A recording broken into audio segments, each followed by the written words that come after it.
तो the well के पिछले एपिसोड में हमने देखा कि जे युग जो कि एक अंडरकवर ऑफिसर है और वो मर गया था, पर उसे एक साल बाद एक शिप में जिंदा पाया जाता है जो कि इलीगल इमिग्रेंट्स की शिप थी। पर जब इसको इंटेरोगेशन रूम में ले जाकर इससे पूछताछ करी जाती है तो ये बात सामने आती है कि इसके दिमाग के साथ छेड़छाड़ करके इसकी एक साल तक की सारी मेमोरीज इरेज कर दी गई हैं। साथ ही जी युग को जब ये बात पता चलती है कि इसके दोनों साथी मारे जा चुके हैं तो ये काफी ज्यादा उदास होता है और अब ये डिसाइड करता है कि ये कुछ भी करके उनके कातिलों का पता करेगा।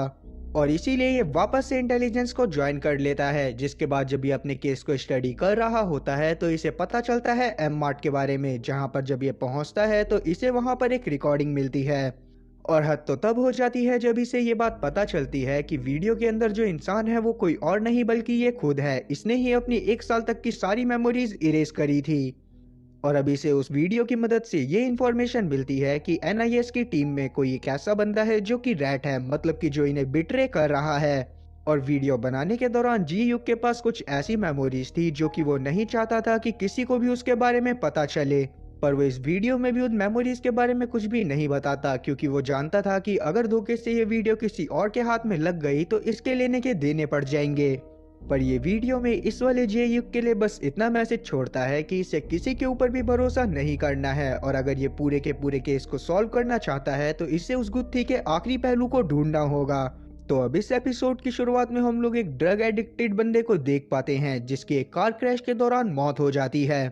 और वहीं हम लोग जी युग को भी देख पाते हैं जो कि अभी भी अपने ही वीडियो के बारे में सोच रहा था, जिसमें इसे यही बोला गया था कि अगर तुम्हें एनआईएस के गद्दारों को पकड़ना है तो तुम्हें पहेली के आखिरी हिस्से को ढूंढना होगा। तब इसकी कलीग इसे काफी सारी चीजों के बारे में बताने लगती है, पर जी युग का तो उन पर ध्यान ही नहीं था और इसीलिए बाद में वो उसे चुप करवा देता है और वहां से चला जाता है। और आगे जी युग वापस से सोचना चालू करता है, क्योंकि वो किसी भी तरह से उस धोखेबाज को पकड़ना चाहता था जिसकी वजह से इसके साथियों की जान गई थी। साथ ही वो धोखेबाज क्योंकि एनआईएस में से ही कोई था, इसीलिए जे युग किसी के ऊपर भरोसा भी नहीं कर सकता था। आगे इसकी मुलाकात सुयान से होती है जो कि इससे अच्छे से बात नहीं करती,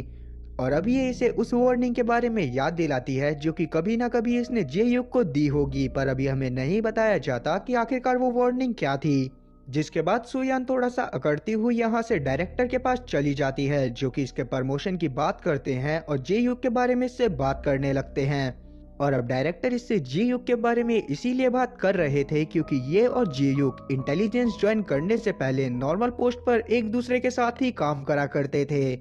जिसके बाद जे युग के बारे में इन दोनों की और भी काफी सारी बातें होती हैं और एट लास्ट डायरेक्टर इससे बोलते हैं कि तुम जे युग के ऊपर हमेशा नजर बनाकर रखना। और वहीं हम लोग जी युग को देख पाते हैं जो कि जब शूटिंग रेंज की तरफ जाता है तो यहाँ पर एक ऑफिसर शूटिंग प्रैक्टिस कर रहा था, जिसे यह बड़े ध्यान से देखने लगता है। जी युग सबके ऊपर ही कड़ी से कड़ी नजर बनाकर रखे हुए था ताकि ये जल्दी से जल्दी ट्रेटर को फाइंड आउट कर सके। आगे जब ये अपने घर में पहुंचता है तो यहाँ पर इसने 4 फोटो को जमा कर रखा हुआ था जो कि 4 उन्हीं लोगों की फोटो थी जिनसे ये ज्यादातर अपने ऑफिस में मिला करता था। तब ये उन 4 लोगों की फोटो को दीवार पर लगाता है जो कि इसके हिसाब से सस्पेक्ट हो सकते थे। अब ये 4 लोग थे डोंग, सियोयिन, जिनसुक और पालो। और वहीं दूसरी तरफ हम लोग एक गैंग को देखते हैं जो कि अपने वाइस प्रेसिडेंट के साथ मजे कर रही थी, और इनके बारे में जब पालो को पता चलता है तो वो तुरंत ही उनके पास जाता है क्योंकि ये काफी समय से उनके पीछे था। और कहीं ना कहीं इस गैंग के पीछे जाने का पालो का मकसद ये भी था क्योंकि जी युग जब एक साल पहले गायब हुआ था तो वो इसी गैंग के बारे में इन्वेस्टिगेशन कर रहा था। तब ये उन गैंग के बारे में और ज्यादा पता करने की कोशिश करता है, और दूसरी तरफ हम लोग वापस से जी युग को देख पाते हैं जो कि कुछ फाइल को स्टडी करने की कोशिश कर रहा था जो कि एक एनआईएस एजेंट डोंग से रिलेटेड थी जिसकी काफी समय पहले ही मौत हो गई थी। अब यहाँ से हम 2 साल पहले का एक सीन देख पाते हैं जब जी युग डोंग से मिला था जो कि उस समय चाइना के ही हवाईयन गैंग को पकड़ने के पीछे लगा हुआ था। साथ ही डोंग जी युग को भी वार्न करता है कि वो उन लोगों के पीछे ना जाए क्योंकि कहीं ना कहीं वो लोग बहुत ज्यादा खतरनाक हैं। पर उस समय पर डोंग को ही उस गैंग का केस मिला हुआ था, पर जब वो वहां पर अपने 2 साथियों के साथ जाता है तो उसके कुछ समय बाद खबर आती है कि इन तीनों को ही उन गैंग वालों ने मार दिया है। और इन्हीं 3 एनआईएस एजेंट की मौत के बारे में पता करने के लिए जी युग और साथ ही उसकी टीम को भेजा गया था, जिसके बाद उसके तो 2 साथी मारे गए, लेकिन जी युग अभी जिंदा बच गया और इसीलिए वो डिसाइड करता है कि वो इस गैंग वालों का पर्दाफाश कर कर ही रहेगा। और अब यहाँ से सीन प्रेजेंट में आता है, जहाँ पर हमें पता चलता है कि इस गैंग के पीछे सिर्फ पुलिस वाले ही नहीं बल्कि एनआईएस के एजेंट भी पड़े हुए थे, क्योंकि इस गैंग के लोग यहाँ के लोकल लोगों को ड्रग की आदत लगवाकर उन्हें ड्रग बेचते हुए पैसे कमाया करते थे। और अब इस गैंग के वाइस प्रेसिडेंट को पकड़ने के लिए जीयूक अपने एक खबरी को फोन करता है जिसका नाम था गिल, जिसके बाद ये गिल की मदद से काफी सारे लोगों को पकड़ता है जो कि हवाईयन गैंग के ही मेंबर थे। अब हवाईयन गैंग के इस एरिया में मौजूद लगभग सारे लोग पकड़े जा चुके थे जिनके बारे में इंफॉर्मेशन गिल को थी। और फिर एक दिन वहां के लोकल पुलिस वालों को हैंग चियो के बारे में खबर मिलती है जो कि इसी गैंग का वाइस प्रेसिडेंट था। तब ये लोग चियो को पकड़ने के लिए जाते हैं, पर जब ये वहां पर पहुंचते हैं तो चियो वहां से भागने की कोशिश करने लगता है, लेकिन जब वो भाग रहा था तो बाहर ही काफी सारे पुलिस वाले उसे घेर कर खड़े हो जाते हैं और इस तरह से इनका वाइस प्रेसिडेंट भी पकड़ा जाता है। पर जब ये लोग उसको पुलिस स्टेशन में लेकर पहुंचते हैं तब पुलिस स्टेशन में एक कॉल आता है और दूसरी तरफ से एक मिस्टीरियस आदमी बोलता है कि इन्होंने एक पुलिस वाले को होस्टेज बनाया हुआ है और अगर ये जल्दी से जल्दी चियो को नहीं छोड़ेंगे तो वो लोग इस पुलिस वाले की जान ले लेंगे। तब सभी पुलिस वाले डर जाते हैं और दूसरी तरफ हम लोग जी युग को देख पाते हैं जो कि डॉन क्यून के साथ जिनसुक से मिलने के लिए जा रहा था। फिर जब ये लोग लिफ्ट में होते हैं तो यहाँ पर डॉन क्यून इसे मना करता है कि जिनसुक इसे कोई भी ऑर्डर दे उसको फॉलो नहीं करना।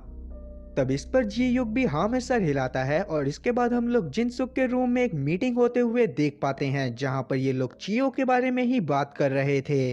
और अब जब चियो की फोटो दिखाई जाती है तो यहाँ पर जी युग बताता है कि ये इसके बारे में बहुत अच्छे से जानता है, जो कि हवाईयन गैंग का वाइस प्रेसिडेंट है, क्योंकि ये पहले इसके ही केस के बारे में इन्वेस्टिगेट कर रहा था।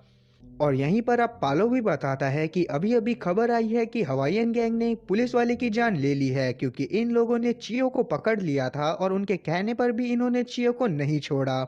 तब जी युग को काफी ज्यादा गुस्सा आती है और वो बोलता है कि ग्वांगचेल को इंटेरोगेट करना चाहिए ताकि ये जल्दी से जल्दी केस को सॉल्व कर सकें और हवाईयन गैंग को जल्दी से जल्दी सलाखों के पीछे डाल सकें। सभी लोग यहाँ पर सोचने लगते हैं कि आखिरकार ये मौका किसको दिया जाए। तब जी युग बोलता है कि मैं खुद ही उसको इंटेरोगेट करना चाहता हूँ, क्योंकि मैं पहले भी उसके बारे में इन्वेस्टिगेट कर रहा था और मेरे साथ काफी सारे हादसे हो चुके, और इसीलिए ये यहाँ पर अपने सभी सुपीरियर की इजाजत लेता है ताकि ये ग्वांगचेल को इंटेरोगेट कर पाए। पहले तो कोई भी इस चीज के लिए नहीं मान रहा था, पर बाद में जिनसुक के कहने पर सभी लोग मान जाते हैं कि जी युग ही उसको इंटेरोगेट करेगा। जिसके बाद जी युग तुरंत ही साउथ मूवीज की हीरो की तरह उसके रूम में जाता है और उसको सस्ता प्रसाद देना चालू करता है। जिसके बाद ये इसको बहुत बुरी तरह से मारने के बाद इससे पूछताछ करना चालू करता है, पर चैल बहुत ज्यादा ढीठ था इसीलिए वो इसको अभी भी कुछ भी नहीं बता रहा था।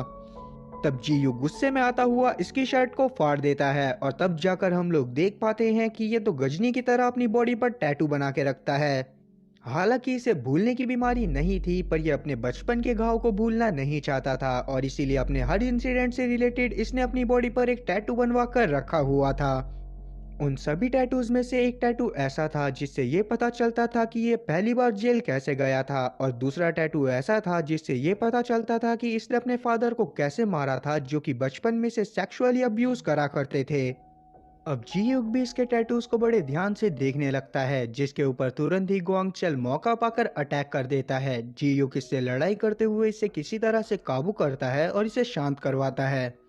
और अब इसको काबू करने के बाद ये थोड़ी देर के लिए बाहर चला जाता है और थोड़ी ही देर में हम लोग ये भी देख पाते हैं कि पुलिस स्टेशन में चैल के चेलों की तरफ से एक पार्सल आता है। उस पार्सल में उसी पुलिस ऑफिसर का कटा हुआ हाथ था जिसको अभी चैल के साथियों ने मार दिया था। और अब इस हाथ को देखने के बाद जी युग को काफी ज्यादा गुस्सा आता है और ये गुस्से में ही वापस से चैल को जाकर बहुत बुरी तरह से लतेड़ता है। और अब उसको बहुत बुरी तरह से मारने के बाद जीयू जब बाहर आता है तो ये उस पार्सल वाले से बात करने लगता है जो कि उस पार्सल को लेकर आया था। तब ये डिलीवरी बॉय जीयू को बस इतना बोलता है कि ये बस पार्सल डिलीवर करने ही आया था, इसके अलावा ये इनके बारे में कुछ भी नहीं जानता। जीयू इसको डराने की कोशिश भी करता है लेकिन इस सब का कोई फायदा नहीं होता। और अब क्योंकि रात भी बहुत ज्यादा हो गई थी इसलिए जी युग भी अपने घर की तरफ जाने लगता है, जहां रास्ते में इसको इसकी कलीग का कॉल आता है जो कि इसे बताती है कि इन्होंने चैल के फोन को रिस्टोर कर लिया है, जिसमें इसे इसके 12 बजे एयरपोर्ट पर होने के सबूत मिले हैं। तब जी युग इससे और ज़्यादा इन्फॉर्मेशन फाइंड आउट करने को बोलता है। वहीं हम लोग पुलिस स्टेशन में देखते हैं कि यहाँ पर काफ़ी सारे लोग आ जाते हैं जो कि ये क्लेम कर रहे थे कि वो लोग चाइना के रहने वाले हैं और यहाँ पर इलीगल इमिग्रेंट बनकर रह रहे हैं। और अब इतने सारे लोगों की भीड़ को देखकर सारे के सारे पुलिस वाले अपने काम को छोड़कर इन सभी लोगों की बातों को सुनने में लग जाते हैं। पर अचानक से ही ये सभी लोग इनके ऊपर हमला कर देते हैं, क्योंकि असल में ये लोग हवाईयन गैंग के लोग थे जो कि यहाँ पर चैल को छुड़वाने के लिए ही आए हुए थे। यहाँ पर ये सभी लोग पुलिस वालों को बहुत बुरी तरह से मारते हैं और दूसरी तरफ हम लोग जी युग को देख पाते हैं, जिसे अचानक से कुछ याद आता है और वो अपनी गाड़ी को पुलिस स्टेशन की तरफ मोड़ देता है। और पुलिस स्टेशन में अब सभी हवाईयन गैंग के लोगों ने यहाँ पर आतंक मचा दिया था, जिसके बाद ये तुरंत ही चैल को बाहर निकाल कर लाते हैं और यहाँ पर वो बंदा जो कि पार्सल डिलीवर लेकर आया था वो इसके सामने आ जाता है। और तब जाकर हम लोग जान पाते हैं कि जिसे अब तक हम लोग डिलीवरी बॉय समझ रहे थे वो असल में इस गैंग का लीडर है, जो कि चैल को यहाँ पर जान से मारने के लिए आया था, क्योंकि इसे लग रहा था कि चैल ने इसकी गैंग के बारे में पुलिस वालों को जरूर ही कोई जानकारी दी होगी। तब मसूल यहाँ पर अपना एक नाइफ निकालता है और उसके बाद ये चैल के पेट में 2 बार स्टैब कर इसे जान से मार देता है। अब इसको मारने के बाद जब ये लोग यहाँ से जा रहे थे, इतने में ही जे युग यहाँ पर पहुंच जाता है, जो कि मसूल को एक महंगी गाड़ी में बैठते हुए देख लेता है। तब इसको मसूल के ऊपर शक होता है और ये तुरंत ही अपनी गाड़ी की मदद से उसका पीछा करने लगता है, पर काफी कोशिश के बावजूद भी ये मसूल की गाड़ी को नहीं रोक पाता और साथ ही खुद ही घायल होकर बैठ जाता है। अब मसूल और साथ ही उसके सारे के सारे साथी इसके हाथ से निकल चुके थे, इसीलिए इसे ना चाहते हुए भी वापस से पुलिस स्टेशन में आना पड़ता है, जहां पर ये देखता है कि पुलिस वालों का बुरा हाल हो रखा है। और इसके बाद जब ये कुछ लोगों को पहचानने के लिए सीसीटीवी देखता है तो इसे पता चलता है कि इनका खबरी खुद भी हवाईयन गैंग का ही मेंबर था। और ये चीज देखने के बाद तो इसके तोते उड़ जाते हैं और इसी के साथ ये एपिसोड यहीं पर खत्म होता है। तो उम्मीद है कि एक्सप्लेनेशन अच्छी लगी होगी। अगर एक्सप्लेनेशन अच्छी लगी हो तो चैनल को सब्सक्राइब करना और बेल नोटिफिकेशन को ऑल पर सेलेक्ट करना और वीडियो को भी लाइक करना। मैं ऐसी ही और मजेदार एक्सप्लेनेशन वीडियोस लाता रहूंगा। खैर तब तक के लिए टाटा और गुड बाय।